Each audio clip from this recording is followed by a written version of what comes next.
Assalamualaikum warahmatullahi wabarakatuh. Salam, Om Swastiastu, Namo Buddhaya, salam kebajikan bagi kita semua.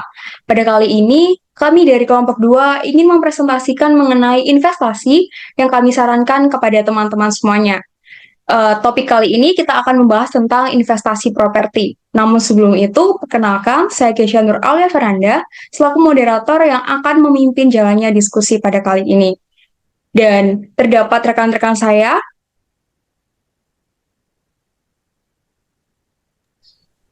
Perkenalkan, nama saya Safanadia Dilananda dengan NIM 159.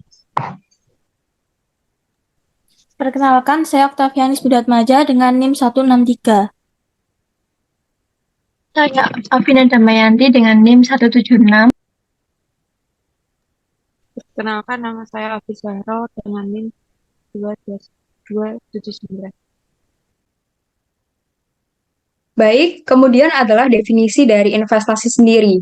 Dari definisi ini, kami mengambil dua pengertian. Yang pertama, investasi. Investasi adalah penanaman uang dengan harapan mendapatkan hasil dan nilai tambah, menurut Webster tahun 1999. Kemudian, properti yang digunakan untuk investasi sendiri adalah properti, tanah atau bangunan, atau bagian dari suatu bangunan, atau kedua-duanya, yang dikuasai oleh pemilik atau lese melalui sewa pembiayaan untuk menghasilkan rental atau untuk kenaikan nilai atau keduanya, dan tidak untuk digunakan dalam produksi atau penyediaan barang atau jasa, atau untuk tujuan administratif, dijual dalam kegiatan usaha sehari-hari. Kemudian investasi properti merupakan penanaman uang melalui real estate yang tidak digunakan dalam produksi barang, jasa, dan administratif, serta tidak dijual dalam kegiatan usaha sehari-hari dengan harapan mendapat keuntungan di masa depan.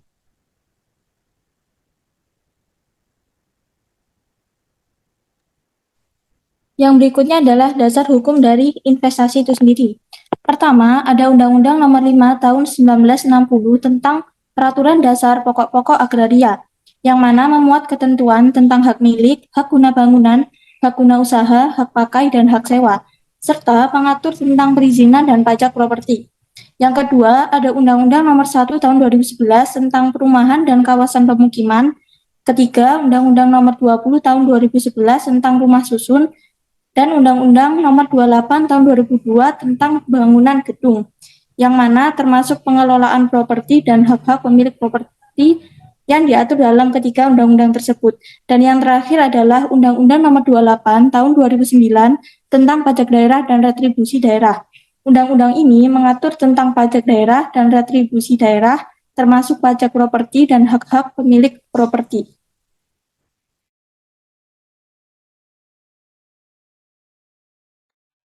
Kemudian adalah jenis-jenis investasi properti. Yang pertama ada komersial, yaitu properti komersial tidak digunakan sebagai tempat tinggal, namun sebagai bangunan yang digunakan untuk kepentingan khusus, terutama untuk kepentingan bisnis. Di antaranya berupa gedung perkantoran, hotel, pusat perbelanjaan, gudang, rumah sakit, dan lahan parkir. Yang kedua, residensial merupakan properti yang digunakan sebagai tempat tinggal atau berbentuk perumahan. Di antaranya rumah hunian, rumah susun, apartemen, dan kondominium.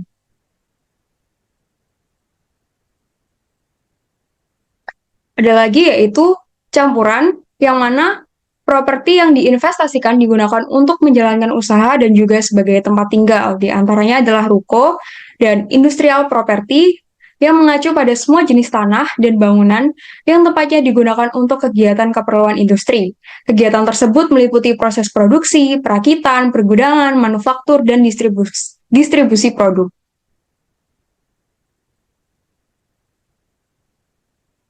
Selanjutnya adalah property equity crowding, merupakan metode penanaman modal dengan pengumpulan dana kolektif untuk membeli sesuatu properti yang dilakukan dengan mengumpulkan dana dari beberapa investor yang tertarik pada unit properti tertentu.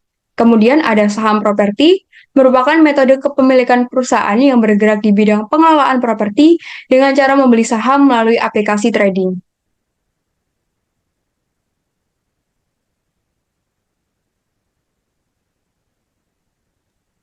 Selanjutnya terdapat faktor yang mempengaruhi investasi properti. Yang pertama adalah tujuan membeli properti, yang kedua lokasi properti yang strategis, yang ketiga ketersediaan dana, dan yang keempat status kepemilikan properti, yang kelima lingkungan sekitar properti, dan yang keenam potensi dan peluang pengembangan properti.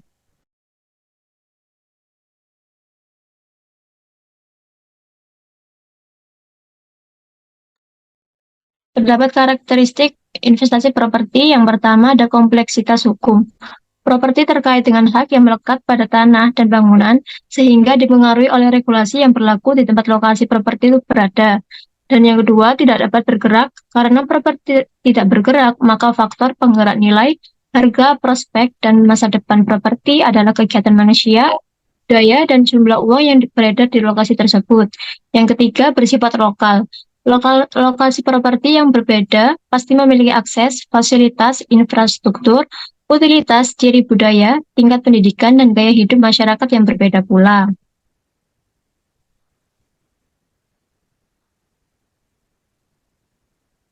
Karakteristik yang keempat, yaitu beragam. Setiap lokasi pasti memiliki perbedaan letak, posisi, elevasi, kemiringan, atau arah hadap yang berbeda. Yang kelima, kelangkaan. Kebutuhan perumahan tempat tinggal kian bertambah, namun tanah relatif tetap yang menyebabkan tanah bersifat langka. Kelangkaan ini menyebabkan nilai sebidang tanah akan terus meningkat. Dan yang keenam, bertahan lama. Sifat properti yang memiliki daya tahan tinggi menjadi salah satu pembeda investasi properti dengan investasi lain seperti saham dan obligasi. Sifat ini membuat properti menjadi instrumen investasi yang bersifat jangka panjang.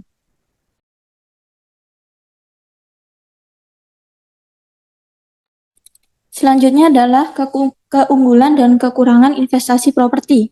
Yang pertama, harga properti diprediksi terus naik. Artinya, harga properti diprediksi akan terus naik seiring waktu, dipengaruhi oleh pertumbuhan penduduk yang masih bisa bertambah dan permintaan akan ketersediaan properti belum tentu. Lalu yang kedua, ada properti dapat dijadikan jaminan atau agungan, sehingga pemilik properti tidak perlu menjual aset atau untuk mendapatkan dana segar, namun cukup dengan menjaminkan surat kepemilikan asetnya saja. Yang ketiga, ada properti sebagai pendapatan pasif.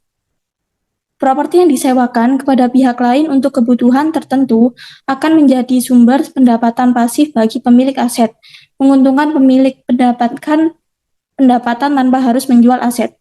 Yang selanjutnya, tidak cocok untuk investor pemula.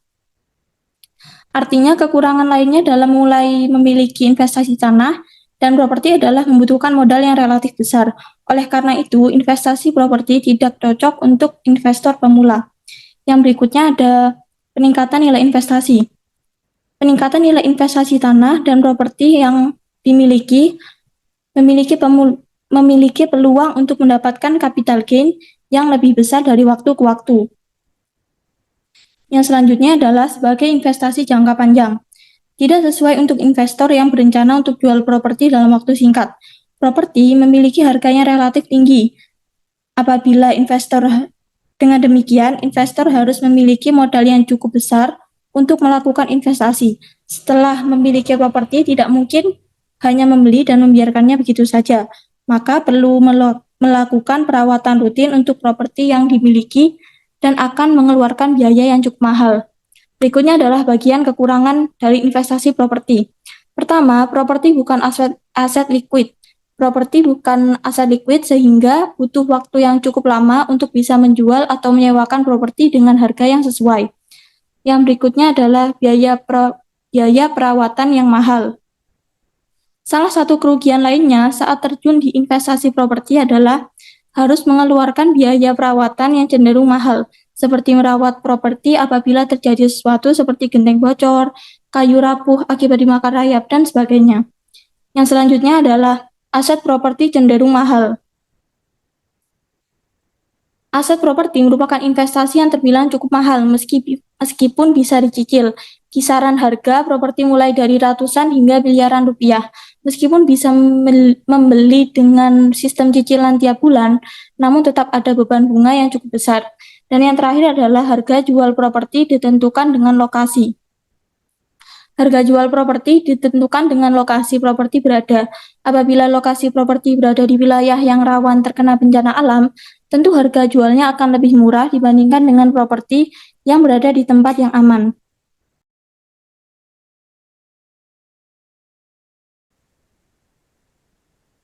Selanjutnya mengenai resiko, yang pertama ada modal yang besar, yang dimana investasi properti ini berbeda dengan investasi saham maupun emas, yang mana mengeluarkan modal dengan nilai kecil.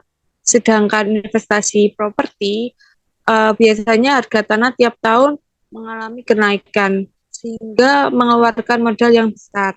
Yang kedua, tidak liquid, yang mana menjual properti memerlukan waktu lama atau cepat. Maka butuh waktu cukup lama untuk bisa menjual atau menyewakan properti dengan harga yang sesuai. Yang ketiga, penyusutan bangunan merupakan proses penurunan nilai suatu bangunan seiring berjalannya waktu. Biasanya terjadi pada usia bangunan yang tua, di mana semakin tua bangunan, semakin besar kemungkinan terjadi penyusutan. Yang keempat, beban perawatan. Pemilik investor bertanggung jawab pada beban perawatan dengan mengeluarkan biaya tambahan untuk merawat kondisi bangunan agar properti dapat terjaga hingga terjual. Yang kelima, hancur bila terjadi bencana alam.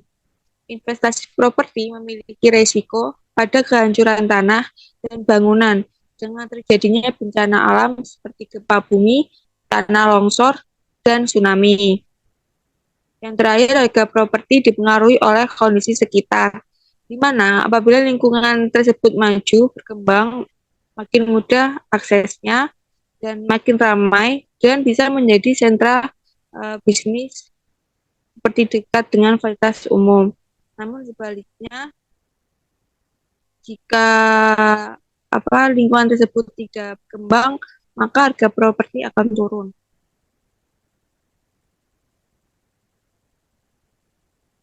Selanjutnya, terdapat peluang dan tantangan. Yang pertama mengenai peluang, di mana terdapat poin 1, yaitu pengembangan kekayaan. Investasi properti ini bisa menjadi sumber pendapatan pasif yang stabil dan dapat meningkatkan kekayaan seiring waktu. Yang kedua, kenaikan nilai aset.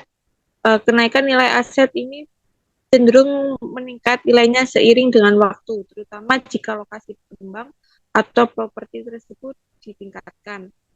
Yang ketiga, pendapatan sewa. Properti dapat menghasilkan pendapatan rutin melalui sewa yang dapat memberikan arus kas yang stabil. Yang keempat, diversifikasi portofolio. Investasi properti memungkinkan diversifikasi portofolio untuk mengurangi risiko karena tidak semua aset tergantung pada pasar saham atau obligasi. Yang selanjutnya yaitu permintaan hunian, yaitu adanya dorongan oleh pertumbuhan populasi, urbanisasi, dan meningkatnya daya beli masyarakat. Dan yang terakhir yaitu pembangunan nasional, karena mendatangkan penerimaan pemerintah baik pusat maupun daerah dan dapat juga membantu peningkatan kesejahteraan secara langsung seperti penciptaan lapangan kerja dan tidak langsung dapat melalui kontribusi terhadap PDB nasional. Baik, selanjutnya mengenai tantangan. Yang pertama terdapat harga properti tinggi, yang biasanya pada wilayah kota harga properti tergolong tinggi. Dan yang kedua yaitu persaingan yang ketat, di mana terutama di kota-kota besar pasar properti bisa sangat kompetitif. Ini dapat mempengaruhi margin keuntungan bagi pengembang. Yang ketiga terdapat regulasi dan perizinan.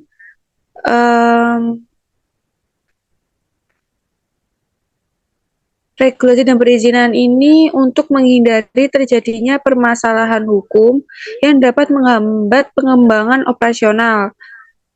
Regulasi ini bertujuan untuk melindungi kepentingan publik dan menjaga ketertiban pasar. Dan yang keempat, kenaikan suku bunga. Suku bunga memainkan peran penting dalam menentukan biaya investasi properti. Jika suku bunga naik, maka cicilan pinjaman hipotek menjadi lebih mahal. Hal ini dapat mengurangi margin keuntungan investor dan bahkan menyebabkan kerugian jika kenaikan suku bunga terlalu tajam. Dan yang terakhir mengenai perubahan pasar yang tidak dapat diprediksi. Perubahan pasar dapat berdampak pada harga properti dan keuntungan yang dihasilkan dari investasi properti. Oleh karena itu, investor perlu memantau perkembangan pasar dan mengambil tindakan yang tepat jika terjadi perubahan pasar yang signifikan.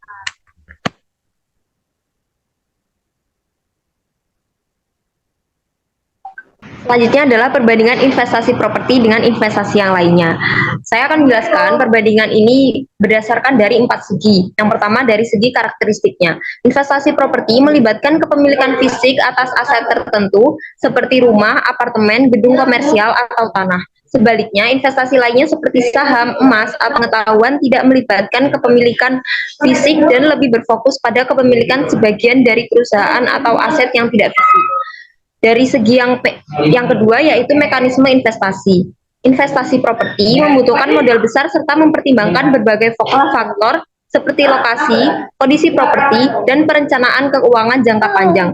Selain itu, pengelolaan properti juga memerlukan biaya sekaligus tanggung jawab yang besar. Dalam hal ini, investasi lainnya seperti saham dapat dibeli melalui perantara pasar saham dengan jumlah yang relatif kecil, dan pengelolaan tidak memerlukan biaya dan tanggung jawab yang besar. Dari segi yang ketiga yaitu waktunya, waktu investasinya. Investasi properti memerlukan waktu yang panjang untuk mengurus properti seperti perawatan atau mengontrol situasi di daerah properti. Hal ini dapat berupa biaya tambahan yang perlu dikeluarkan. Dari segi yang keempat yaitu resiko dan keuntungan. Investasi properti memiliki resiko seperti biaya perawatan yang besar, biaya transaksi yang tinggi, dan harga properti yang dipengaruhi oleh kondisi pasar. Namun, investasi properti juga menawarkan keuntungan seperti pendapatan pasif, harga yang cenderung naik, dan kebebasan dalam menentukan harga jual atau sewa. Investasi lainnya seperti saham memiliki resiko fluktuasi, harga dan kecilnya pendapatan pasif, tetapi juga menawarkan keuntungan tetapi seperti kelebihan likuiditas dan potensi keuntungan yang lebih besar. Selanjutnya adalah cara berinvestasi properti. Ada beberapa langkah untuk berinvestasi properti. Yang pertama adalah mempersiapkan dana investasi. Sebelum memulai investasi properti, Anda harus mempersiapkan dana yang diperlukan. Biaya yang perlu disiapkan antara lain biaya tanda jadi, uang muka, angsuran, biaya asuransi, biaya notaris, dan pajak properti. Hal ini memastikan Anda memiliki modal yang cukup untuk memulai investasi properti. Langkah yang kedua yaitu memilih lokasi properti yang strategis. Lokasi properti sangat penting dalam menentukan nilai investasi. Memilih lokasi yang strategis dan mudah dijangkau dekat dengan pusat keramaian. Hal ini akan mempengaruhi minat calon pembeli dan harga jual beli sewa properti. Yang ketiga adalah cek harga properti. Riset harga pasar properti perlu dilakukan sebelum memutuskan membeli sebuah properti. Hal ini bertujuan agar kita mendapatkan harga terbaik sesuai harga pasar properti di wilayah kita. Biaya yang diperlukan untuk membeli properti harus sesuai dengan harga pasar properti yang berbeda-beda, tergantung wilayah dan lokasi properti. Langkah yang keempat adalah memilih properti yang sesuai. Setelah memahami riset harga pasar properti, kita harus memilih properti yang sesuai dengan tujuan investasi kita. Jika kita ingin menyewakan properti, kita harus memastikan bahwa kita memilih properti yang kondisinya baik dan memiliki fasilitas yang lengkap. Langkah yang kelima adalah menyewakan properti. Jika kita ingin menyewakan properti, kita harus memastikan bahwa kita memiliki properti yang berkondisi baik dan memiliki fasilitas yang lengkap. Lokasi juga menjadi aspek yang mesti dipertimbangkan. Memastikan propertinya dekat dengan fasilitas publik seperti pusat perbelanjaan, akses transportasi, layanan kesehatan, dan pusat pendidikan. Kemudian langkah yang terakhir yaitu memahami resikonya. Investasi properti memiliki resiko yang tinggi dan kita harus memastikan bahwa kita paham atas resiko yang terkait dengan investasi properti, seperti biaya perawatan yang besar, biaya transaksi yang tinggi, dan harga properti yang dipengaruhi oleh kondisi pasar. Hal ini memastikan kita untuk mempersiapkan diri untuk menghadapi resiko yang mungkin akan timbul.